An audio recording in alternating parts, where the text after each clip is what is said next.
Hey, what's up guys? John here. Blackstone has about $800 billion in assets under management, one of the largest real estate companies and corporations, private equity firms in the world. They have offices all over the world and they're investing everywhere. However, they are really going to be investing heavily into America's backyard. They already own about 100,000 homes and they're the founder of Invitation Homes, which is America's largest landlord.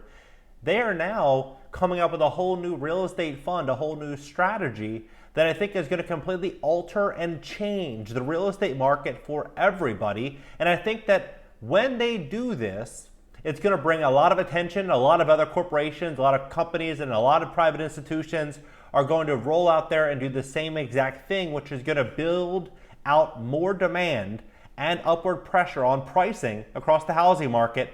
And these rising interest rates will actually benefit them in a very unique way. In this video, I'm going to walk you through exactly what they're going to do so that you can be better prepared. Drop your comments below, hit that like button, let's begin. Blackstone plans fund for people with millions, not billions. Dentists, surgeons, and other suburban millionaires don't loom large on the client roster of buyout funds run by the most elite investment firms. Right now, we are seeing more millionaires than ever before. In America, 1 out of 15 people is a millionaire. There's more home appreciation that we've ever seen in history today. This home appreciation has encouraged people to do refinances and to invest further, building out more and more and more equity. And now these investment firms are looking for ways where they can tap into Main Street. And what I think is going to be the net result is going to be quite interesting. But for inside, Blackstone Inc. plans afoot to develop its first private equity fund targeting such individuals as part of a project codename BXPE. The goal, build a new war chest that would eventually gather tens of billions of dollars to invest in deals piped in from various Blackstone teams, according to people familiar with the matter. So you think about what this is ultimately going to do for them. We're in an inflationary environment where we are seeing real inflation, probably somewhere between 20 and 30%, maybe more. And these companies with a lot of notoriety and a lot of dominance, they're going to be able to go out there and borrow money, and maybe they'll give a 6% or 7% preferred return. Meanwhile, the money is dying by 30%. And what are they going to do? They're going to take this money out and then use this money to invest in suburban real estate, most likely, because that is in fact what they're known for, is buying real estate and turning them into rentals. So they're going to borrow this money and then invest it back here. The fund would potentially offer multimillionaires exposure to a swath of assets unavailable on public markets such as Silicon Valley unicorns, closely held corporations, even stakes under the buyout shops, said the people who asked not to be named because the discussions aren't public. In contrast with the usual practice of locking up institutional investors' money for years, customers would have periodic opportunities to withdraw, people said. Its latest effort by President Jonathan Gray to expand fundraising beyond pensions, sovereign wealth funds, and other sources able to pledge hundreds of millions, if not billions of dollars in one go. The firm, co-founded by Stephen Schwarzman, became an $881 billion financial superstore by helping the biggest institutions chase higher returns than those typically achieved with stocks and bonds. Gray has said individuals are an $80 trillion market. Adding them to customers will bring Blackstone closer to a goal to running to $1 trillion. The firm has been hiring executives for the effort, and the staff has been carrying out research in the past year of how buyouts can be part of a fund for individual investors. It's unclear exactly how many millions of dollars someone needs to be worth to participate in the fund. Some Blackstone staff had hoped to design a vehicle for accredited investors with a net worth of just $1 million. One of the people said, but that's not on the table. Going so far down market would be subject the fund to additional regulations, potentially affecting the collection and carried interest and the extent to which it can make private equity investments. A spokeswoman for the company declined to comment. Blackstone's plans may still evolve as internal discussions continue and the industry pushes to loosen rules safeguarding investors from hard-to-sell investments. Blackstone has developed other funds for smaller investors focusing on credit and real estate. Indeed, the New York real estate firm already oversees some $200 billion from individual investors through wealth managers, bank warehouses, and other channels that collect to smaller investors. Some new money in the past year went to a non-traded real estate investment trust known as Bright.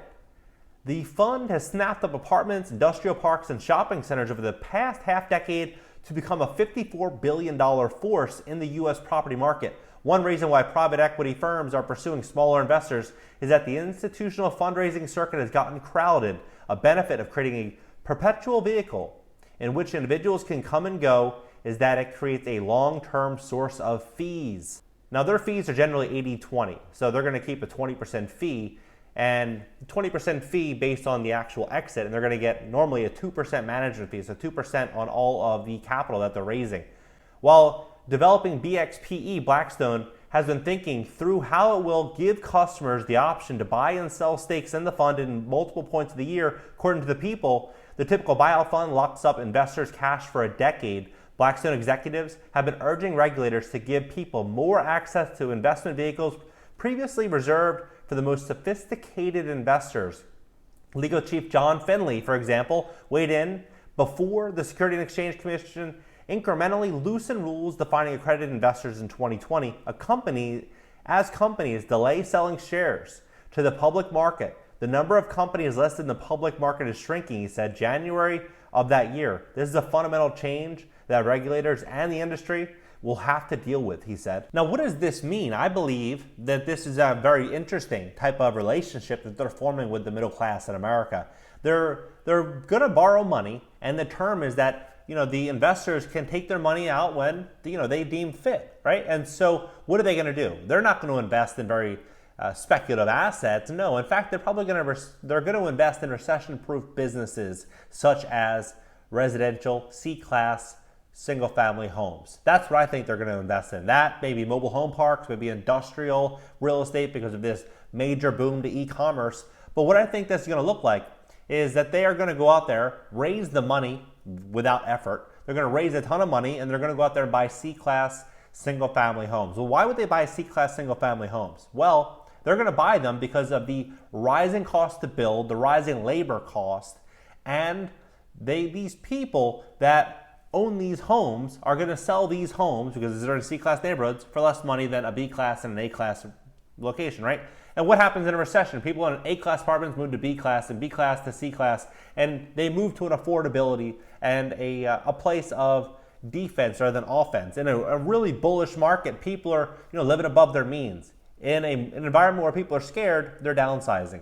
So when they are buying massive blocks of residential housing in C-class communities, what are they going to do? They're going to keep rents high, and then what are they also going to do? They're going to have that pricing power because they're borrowing money at a rate that you and I can't get. They're not borrowing money at 5% or 4%. They're borrowing money at 2% because everybody wants to lend Blackstone money. When I say everyone, I mean banks. These big corporations that are holding a ton of cash, they would love to lend it to Blackstone because Blackstone has $800 billion in assets. And it's the odds of them defaulting almost zero, right? So what they would likely do is they would lend more money to Blackstone. They would take the money from investors, take the money from the banks, and they would buy these properties. And they would be able to buy these properties based on a pro forma that no one else can match because their returns are going to be much greater because they're paying less for the money, right? And so what is this going to look like? If people want to take their money in and out and they're going to have that liquidity access, then Blackstone is going to, I think, dive heavily into C-class residential real estate. And then what else is going to happen? I think other corporations, other investors, and institutional companies are going to go out there saying, hey, this is a really big opportunity. We need to go out there and acquire as much affordable housing as possible, which is only going to really crush the middle class and people that are right now already struggling due to rising inflation costs and this very challenging economy for most people. Now, I think we are going to see some very, very interesting changes coming very soon. It's almost going to be more of a renter nation type of environment. It's already kind of there now, but give it a year, give it 2 years. It's really going to start to become more clear and evident. What do you think about Blackstone's strategy? Do you think there's going to be a big, big problem? Because essentially, the middle class are giving them money to then really bid up the housing cost even further. So the middle class are almost, they're cutting themselves at the kneecaps by giving these big corporations money to buy their own properties, essentially. What do you think about it? Drop it below. Smash that like button. Subscribe here. Consider subbing on my second YouTube channel. Links down below, and TikTok, where I post, 3, 4, 5 times a day. Catch you guys later.